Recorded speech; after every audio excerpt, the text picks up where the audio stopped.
اعوذ باللہ من الشیطان الرجیم بسم اللہ الرحمن الرحیم ومن يرغب عن ملة إبراهيم إلا من سفه نفسه وَلَقَدِ اصْطَفَيْنَاهُ فِي الدُّنْيَا وَإِنَّهُ فِي الْآخِرَةِ لَمِنَ الصَّالِحِينَ إِذْ قَالَ لَهُ رَبُّهُ أَسْلِمْ قَالَ أَسْلَمْتُ لِرَبِّ الْعَالَمِينَ وَوَصَّى بِهَا إِبْرَاهِيمُ بَنِيهِ وَيَعْقُوبُ يا بني إن الله اصطفى لكم الدين فلا تموتن إلا وأنتم مسلمون أم كنتم شهداء إذ حضر يعقوب الموت إذ قال لبنيه ما تعبدون من بعدي قالوا نعبد إلهك وإله آبائك إبراهيم وإسماعيل وإسحاق إلها واحدا ونحن له مسلمون تلك أمة قد خلت لها ما كسبت ولكم ما كسبتم ولا تسألون عما كانوا يعملون صدق اللہ العظیم۔ اور دین ابراہیم سے کون اعراض کر سکتا ہے سوائے اس شخص کے جو اپنے آپ کو ہی بے وقوف بنا لے۔ ہم نے تو ابراہیم کو دنیا میں منتخب کیا تھا اور آخرت میں وہ یقیناً صالحین میں سے ہوگا۔ جب اس کے رب نے اس سے کہا فرما بردار ہو جاؤ، اس نے کہا میں رب العالمین کے سامنے فرما بردار ہو گیا۔ اور ابراہیم نے اپنے بیٹوں کو اسی چیز کی وصیت کی اور یعقوب نے بھی، اے میرے بیٹو، اللہ ہی نے تمہارے لیے یہ دین منتخب کیا ہے، لہٰذا تم ہرگز نہ مرنا مگر اسلام کی حالت پر مرنا۔ کیا تم موجود تھے جب یعقوب کے پاس موت آئی، جب اس نے اپنے بیٹوں سے کہا تم میرے بعد کس کی عبادت کرو گے؟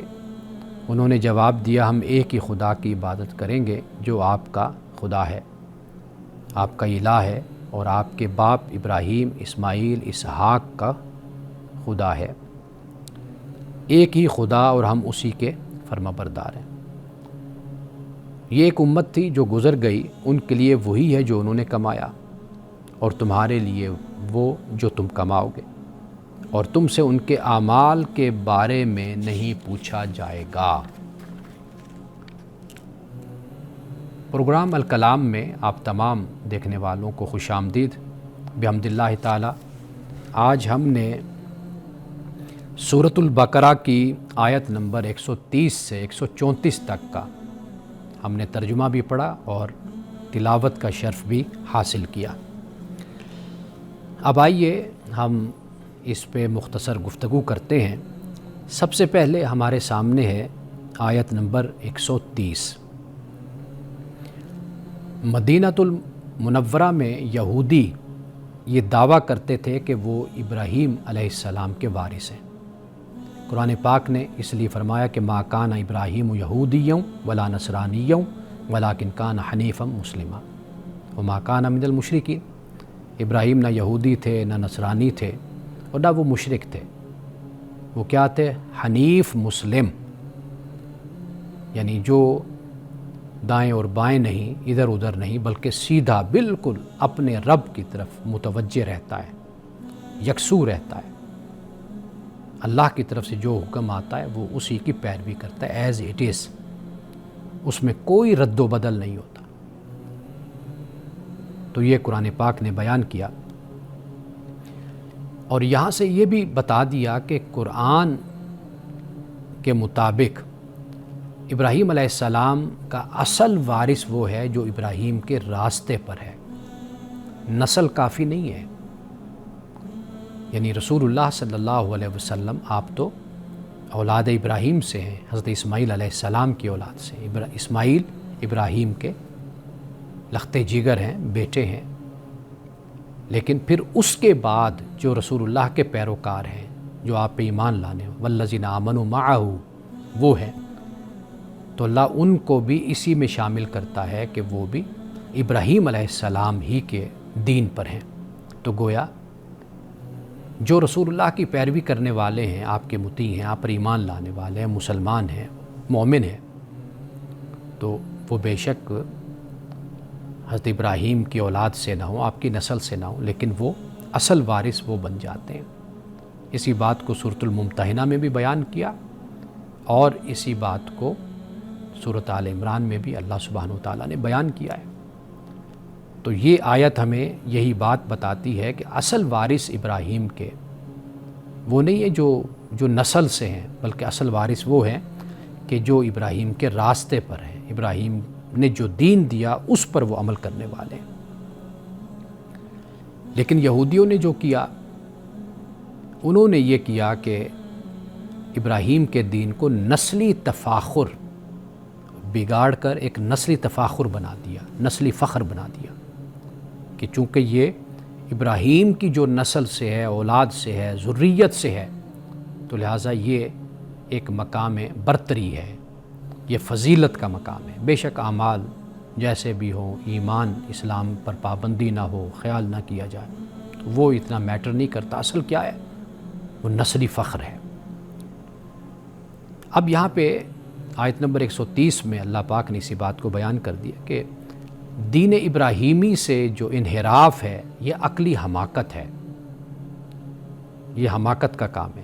الا من صافیہ نفسہ، جس نے اپنے آپ کو بے وقوف بنا لیا ہے، تو فرمایا کہ یہ در حقیقت کیا ہے، یہ جو ابراہیم کے دین سے ہٹ گیا ہے تو یہ عقلی حماقت میں یہ مبتلا ہوا ہے، کیونکہ تمام توحیدی مذاہب، یعنی جو مذاہب ہیں، ان تمام کے مرکزی پیغمبر حضرت ابراہیم علیہ السلام ہیں، توحیدی مذاہب۔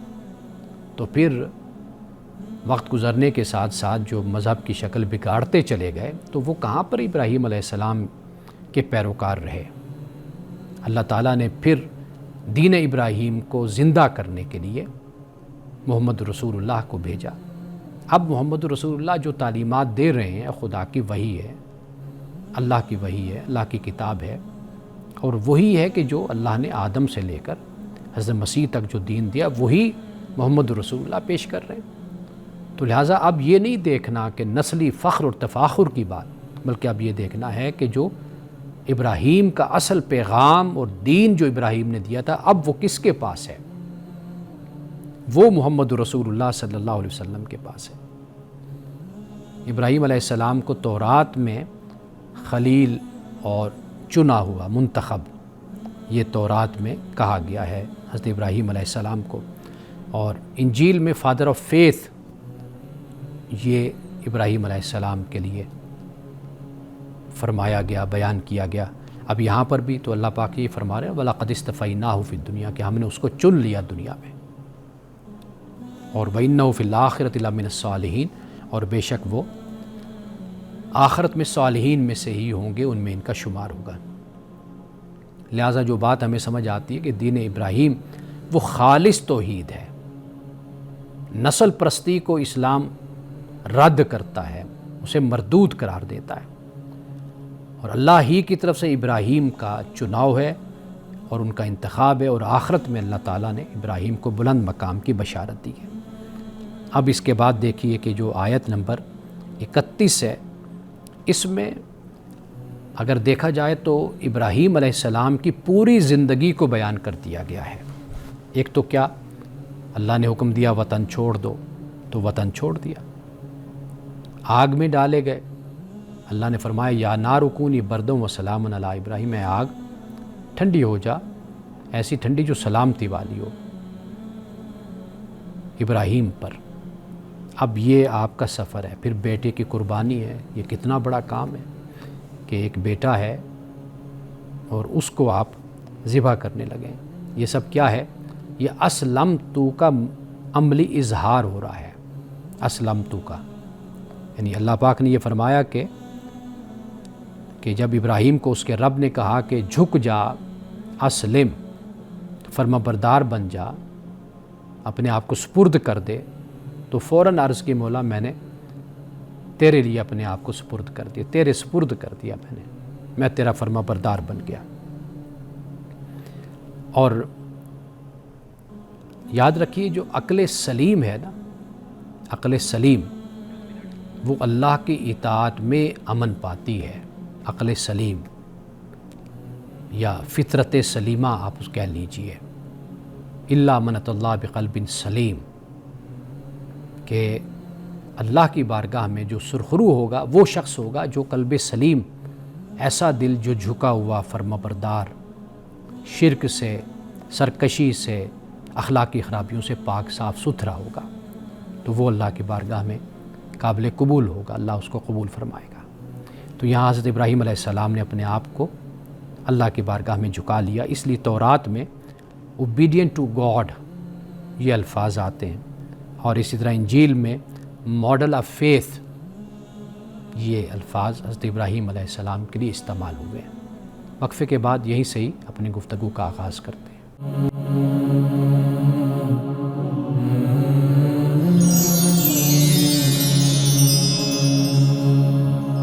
اب آیت نمبر 132 اگر آپ اس کو دیکھیں تو میں آپ سے یہ گزارش کروں گا کہ جب آپ میرے پروگرام کو سنتے ہیں تو قرآن مجید بھی ساتھ لے لیا کریں، سامنے رکھ لیا کریں۔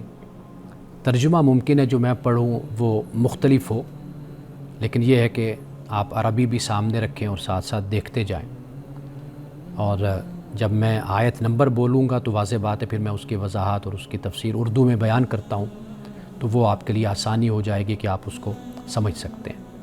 تو اگر قرآن مجید بھی آپ کے پاس ہو تو اس طرح یہ ہے کہ صبح صبح آپ قرآن مجید کی زیارت بھی کر لیں گے، آپ کی آنکھیں قرآن کی آیات کو دیکھ بھی لیں گی، اور ساتھ ساتھ یہ ہے کہ آپ کو ان آیات کی سمجھ بھی آتی چلی جائے گی۔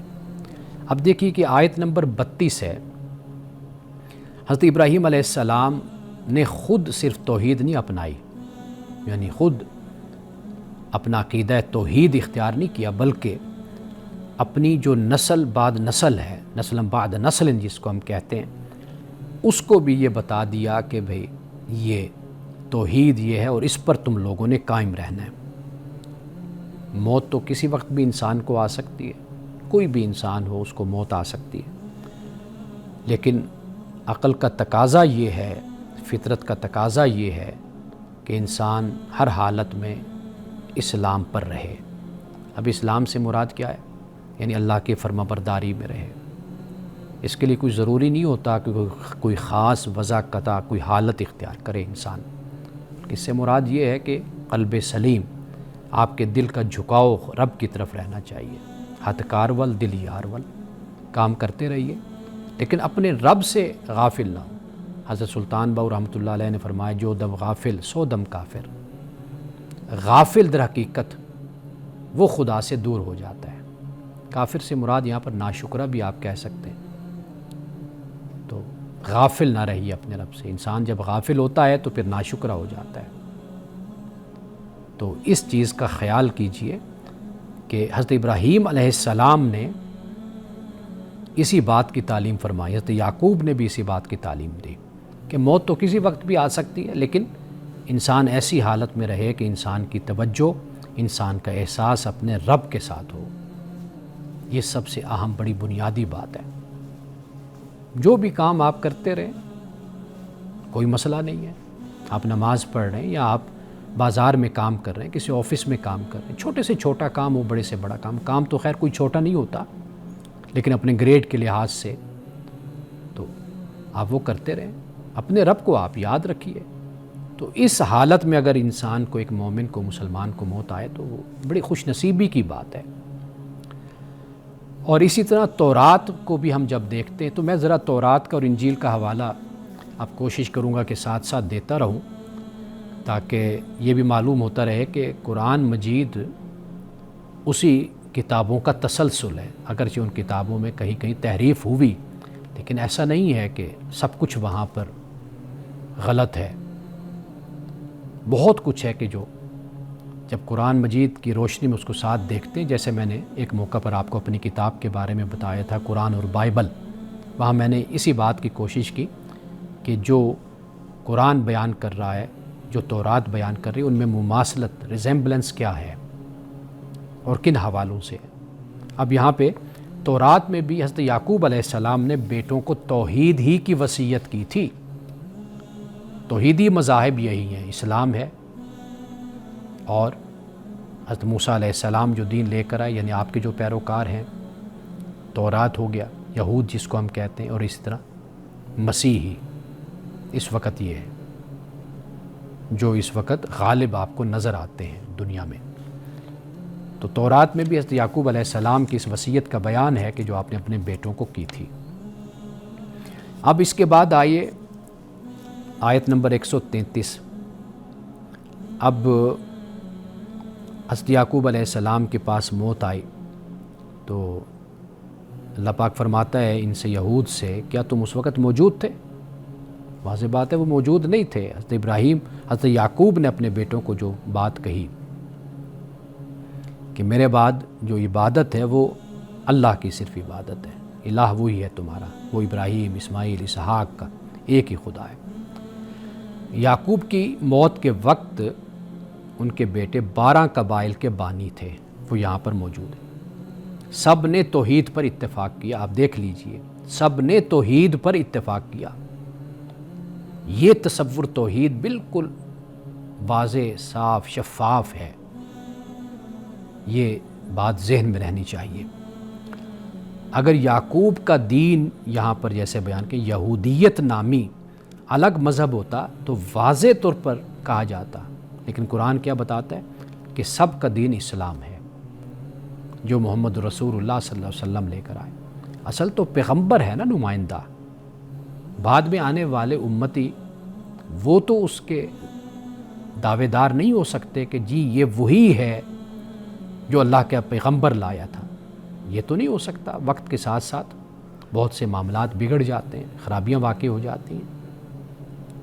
یہ تو پیغمبر جو لایا وہ دیکھنا ہے کہ وہ کیا ہے، اور محمد رسول اللہ صلی اللہ علیہ وسلم جو دین لائے یہ وہی دین ہے جو حضرت موسیٰ کا، حضرت مسیح کا ہے.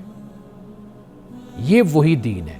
اگر اس سے کچھ ہٹ کر ہے تو وہ پھر دین نہیں ہے، وہ تحریف ہے. پھر آنے والے وقتوں میں، زمانوں میں، پھر اس وقت کے لوگوں نے، امتوں نے، اقوام نے اپنے حالات اور اپنے مزاج اور اپنے مفاد کے مطابق پھر اس میں تبدیلی کر دی.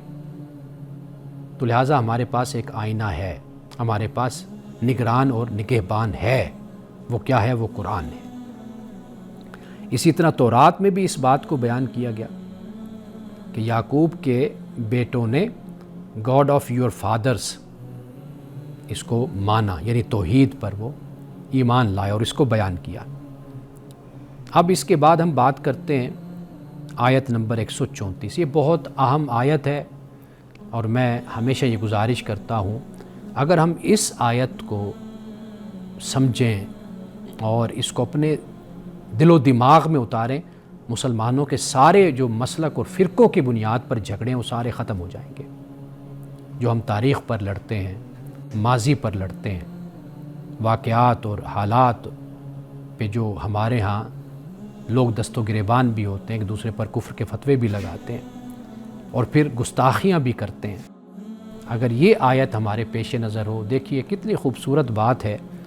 اللہ فرماتا ہے کہ یہ ایک امت تھی جو گزر گئی، ان کے لیے وہی ہے جو انہوں نے کمایا. یعنی ہم کسی گروہ، کسی جماعت، کسی فرد، کسی خاندان، کسی قبیلے، کسی کی بھی بات کر لیں، اللہ پاک فرماتا ہے کہ وہ گزر گئے. مطلب یہ ہے کہ جو انہوں نے کمایا وہ ان کے لیے، تم ان کے لیے لڑتے ہو، ان کے لیے بحثیں کرتے ہو، مناظرے کرتے ہو، لیکن ہونا کیا ہے؟ ہونا یہ ہے کہ تم سے تمہارے بارے میں پوچھا جائے گا. وَلَكُمْ مَا كَسَبْتُمْ، تمہارے لیے وہ جو تم نے کمایا. وَلَا تُسْأَلُونَ عَمَّا كَانُوا يَعْمَلُونَ، جو وہ کرتے تھے ان کے بارے میں تم سے نہیں سوال ہونا. تم کیوں اس کے ٹھیکیدار بنتے ہو؟ وہ ان کا معاملہ، وہ چلے گئے دنیا سے، رب کے پاس پہنچ گئے. دنیا میں جو انہوں نے کیا وہ اس کے مطابق اللہ کی بارگاہ میں حاضر ہو گئے، وہ جواب دیں گے اس کا۔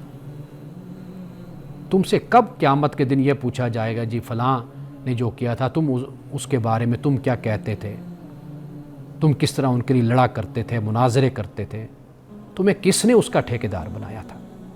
ذرا تھوڑا سا اس پر ہمیں غور کرنا چاہیے۔ یہ ایک آیت ہمارے مسلکوں اور فرقوں کے جو اختلافات ہیں اور الجھاؤ ہے اس کو ختم کر دیتی ہے۔ یہ قرآن کا اعجاز ہے، یہ قرآن پاک کی وضاحت ہے، شفافیت ہے، کس طریقے سے سب کچھ دھو کر رکھ دیا۔ اب یہ آیت یہود اپنی نجات کو صرف اس لیے یقینی سمجھتے تھے کہ وہ ابراہیم کی اولاد ہیں۔ یہاں اس کا پہلو یہی ہے۔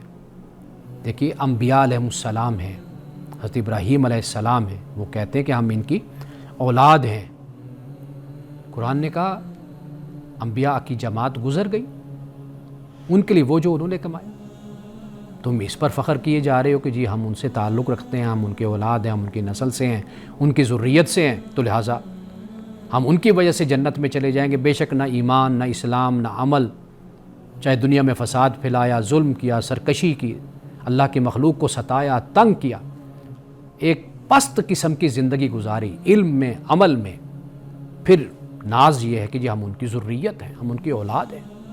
بھئی تم نے اچھا ان کا مان رکھا، ان کا لحاظ تم نے کیا، جو دین وہ دے کر آئے وہ تو تم نے ایز اٹ از رہنے نہیں دیا، اس میں تم نے تحریف کر دی، اپنے سیاسی، معاشی، معاشرتی، سماجی مفادات کے لیے تم نے آیتوں کو ہی بدل دیا، ان کے مفہوم کو بدل دیا، ان کی تشریح اور تفسیر کو تبدیل کر دیا۔ تو یہاں پر یہ بات بیان کی گئی کہ نسل نہیں عمل معیار ہے، اور جو وراثتی نجات ہے یہ ایک غیر منطقی دعویٰ ہے۔ یہ کوئی لاجیکلی یہ بات درست نہیں ہے کہ بھئی چونکہ میں ان سے تعلق رکھتا ہوں لہٰذا یہ جو نجات ہے اب یہ موروثی ہو گئی، نہیں، یہ وراثت میں نہیں ہے۔ اصول کیا ہے؟ لا یسأل والد عن ذنب والدہ، کہ باپ کے گناہ کے بارے میں اولاد سے سوال نہیں ہوگا، وہ باپ خود خدا کی بارگاہ میں جواب دے گا۔ حزقیل میں یہی قانون بیان کیا گیا ہے، وہاں پر یہ فرمایا گیا ہے کہ جس نے گناہ کیا وہ خود مرے گا، یعنی اپنے گناہ کی وہ سزا پائے گا۔ تو ناظرین کرام، آج ہم نے 130 سے 134 تک ہم نے سورۃ البقرہ کی آیات پہ گفتگو کی ہے، تو انشاءاللہ کل ہم اس سے آگے بات بڑھائیں گے۔ وقفے کے بعد دوبارہ حاضر ہوتے ہیں اور آپ کے سوالات پر ہم بات کرتے ہیں۔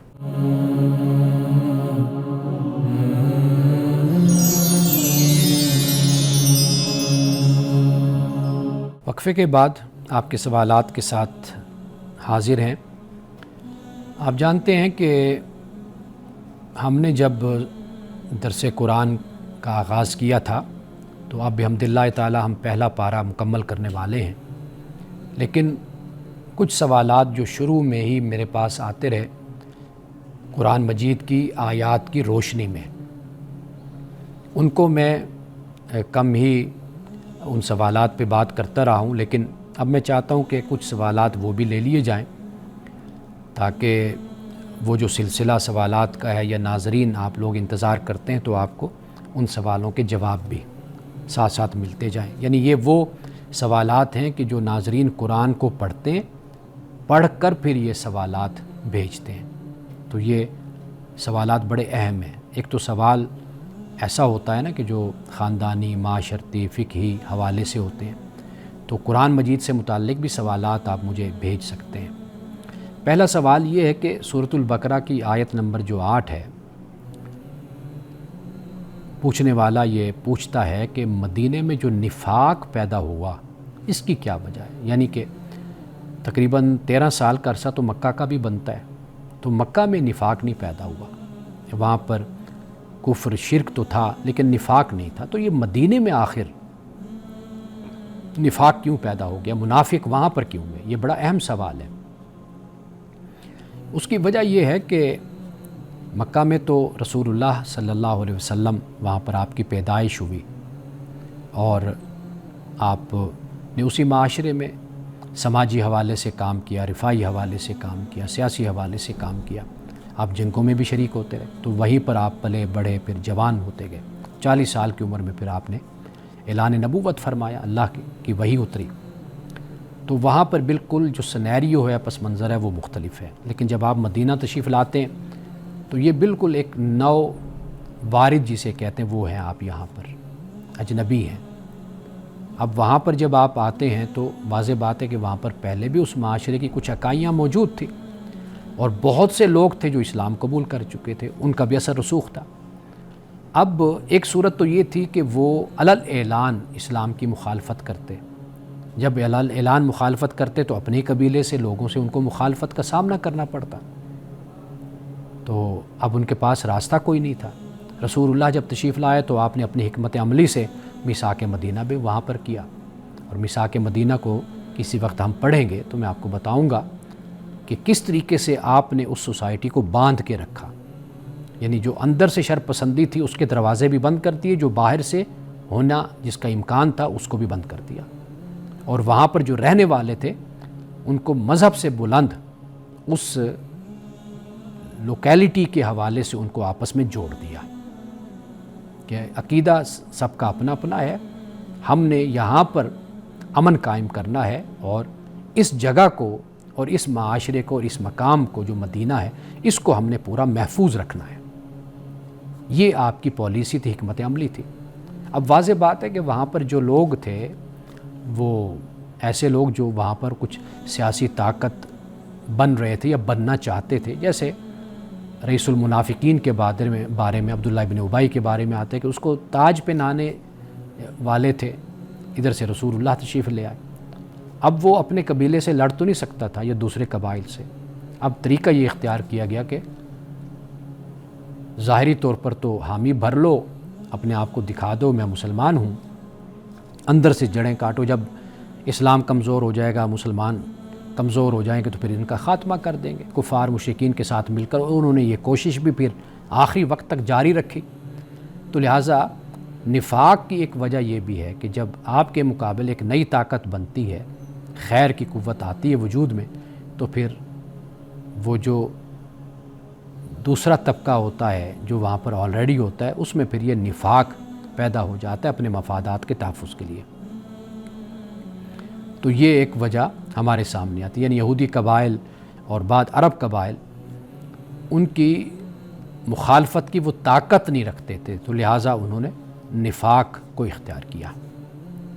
اچھا، اب اسی حوالے سے ایک اور سوال بھی ہے کہ جو ظاہری ایمان، یعنی ظاہری طور پر اعلان کرتا ہے، دعویٰ کرتا ہے کہ میں مسلمان ہوں، تو کیا وہ مسلمان میں ہی شمار ہوگا؟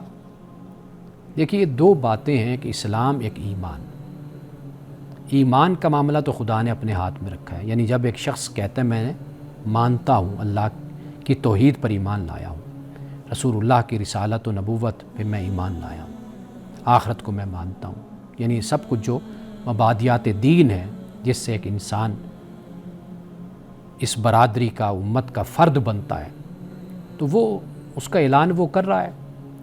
تو لہٰذا یہ تو اب وہ دل میں کیسا ہے، مانتا ہے نہیں مانتا، یہ تو اللہ اور اس کا معاملہ ہے، ہم تو ظاہر پر ہی اعتبار کریں گے۔ اس لیے کہتے ہیں الحکم للظواہر لا للدواخل، کہ حکم ظاہر پر ہوتا ہے، دواخل جو ہے یعنی باطن کے حوالے سے، اس حوالے سے حکم لاگو نہیں ہوتا۔ یعنی ظاہراً مسلمان ہے تو دنیاوی معاملات میں وہ مسلمان ہی شمار ہوگا، باقی رہا معاملہ آخرت کا تو وہ اللہ کے سپرد ہے، وہ اللہ تعالیٰ اس سے پوچھے گا۔ تو وقفے کے بعد دوبارہ آپ کے سوالات کی طرف آتے ہیں۔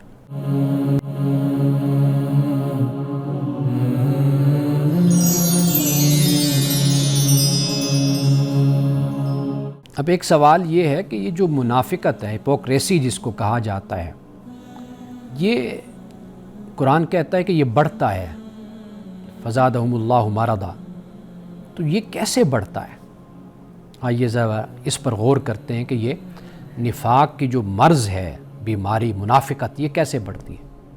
ایک تو مسلسل جھوٹ بولنا، مسلسل جھوٹ سے کام لینا، دوسرا دوغلا پن جو ہوتا ہے، یعنی ظاہری طور پر خود کو بہت ہی نیک، نمازی، پرہیزگار، ایماندار اپنے آپ کو دکھانا، لیکن جڑیں کاٹنا۔ یہ تیسرا ہوتا ہے کہ حق بات جو ہے، سچ بات، اس کی دشمنی، عداوت اس کی اختیار کرنا۔ اور پھر انسان جب خود کو دھوکہ دیتا ہے تو اندر سے پھر انسان بیمار ہوتا ہے، یعنی مسلسل جھوٹ ہے، دوغلا پن ہے، حق کی دشمنی ہے، اس کی مخالفت ہے، سرکشی ہے، اور پھر خود کو دھوکہ بھی دیتا رہتا ہے۔ یعنی وہ دھوکہ جو کہتا ہے کہ میں اللہ، نعوذ باللہ، یعنی اللہ کو دھوکہ دیتا ہے، ایمان والوں کو دھوکہ دیتا ہے۔ وما یخدعون الا انفسهم، قرآن کہتا ہے وہ اپنے آپ کو دھوکہ دیتا ہے، اسے شعور نہیں ہے۔ اب ایک سوال اس حوالے سے یہ بھی ہے کہ جو منافقین ہیں یہ مدینے میں فساد کیسے پھیلاتے تھے؟ قرآن جب کہتا ہے کہ یہ فساد پھیلانے والے ہیں تو ان کے فساد کی کیا صورت ہوتی تھی؟ اس کے لیے آپ ضرور سیرت کا مطالعہ کیجئے۔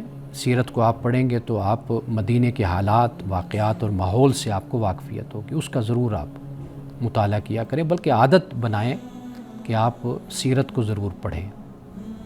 اور اچھی اچھی کتابیں سیرت پر موجود ہیں، ڈاکٹر حمید اللہ صاحب کا لٹریچر سیرت پر موجود ہے، اور اس کے علاوہ بہت سے اسکالرز ہیں۔ چھوٹی کتاب سے آپ پڑھنا شروع کیجئے،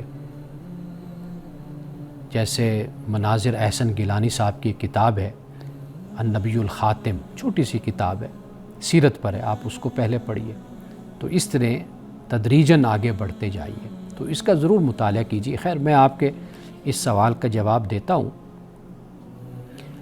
وہ سکینڈلائز کرتے تھے، یعنی اس طرح فساد پھیلاتے تھے۔ جس شخصیت کا تعلق رسول اللہ کے ساتھ ہوتا تھا، وہ آپ کے ازواج ہیں، وہ آپ کے دوست ہیں، وہ مومنین ہیں جن سے رسول اللہ کا زیادہ تعلق تھا، وہ منافقین کا رویہ یہی تھا کہ وہ ان کے خلاف پروپیگنڈا کرتے، ان کو سکینڈلائز کرتے تھے۔ یہ ان کا وتیرہ تھا اور ان کا طریقہ تھا۔ مسلمانوں کے جو راز ہوتے تھے، سیکریٹس، جنگ کے حوالے سے ہوں یا دیگر سیاسی حوالے سے ہوں، وہ جا کر دشمنوں کو پہنچانا، ان کو بتانا۔ اچھا، پھر مسلمانوں کے درمیان بدگمانی پیدا کرنا کہ آپس میں مسلمان لڑ پڑیں، ان میں اتحاد اور اتفاق نہ رہے۔ اور پھر وہ ایمان والے جو نئے نئے جیسے مسلمان ہوتے ہیں، ابھی ان کا ایمان کمزور ہوتا ہے، قرآن پاک نے اس کو بھی بیان کیا ہے سورۃ البقرہ میں، ان کو پھر کوشش کرنا کہ ان کے قدم ڈگمگا جائیں، وہ پھسل جائیں، اس بات کی کوشش کرنا، حالات سے ڈرانا، مشقتوں سے اور مشکلات سے ڈرانا، یہ اصل ان کا طریقہ ہوتا تھا کہ وہ اس طرح فساد پھیلایا کرتے تھے۔ اور ایک سوال جو استہزاء کے حوالے سے یہ بھی بھیجا گیا ہے، وہ یہ ہے کہ استہزاء، جب قرآن کہتا ہے کہ اللہ ان کا استہزاء کرتا ہے، تمسخر اڑاتا ہے، تو یہ استہزاء کیا ہے؟ استہزاء کا مطلب یہ ہوتا ہے کہ وہ جس طرح مسلمانوں کو چھوٹا دکھاتے ہیں، ان کا چھوٹا خیال کر کے، ان کو اپنے سے چھوٹا سمجھ کر ان کا مذاق اڑاتے ہیں، تو مذاق کیوں اڑایا جاتا ہے؟ دوسرے کو کم تر سمجھا جاتا ہے، ذلیل سمجھا جاتا ہے۔ تو لہٰذا اللہ تعالیٰ نے یہی حالت ان پر ڈال دی، یعنی اب یہ اس حالت میں ہو گئے کہ لوگ ان پر ہنسنے لگے، وہ ذلیل ہو گئے، وہ ذلت میں چلے گئے، وہ کمزور ہو گئے، کم تر ہو گئے، اب وہ اس حالت میں آ گئے۔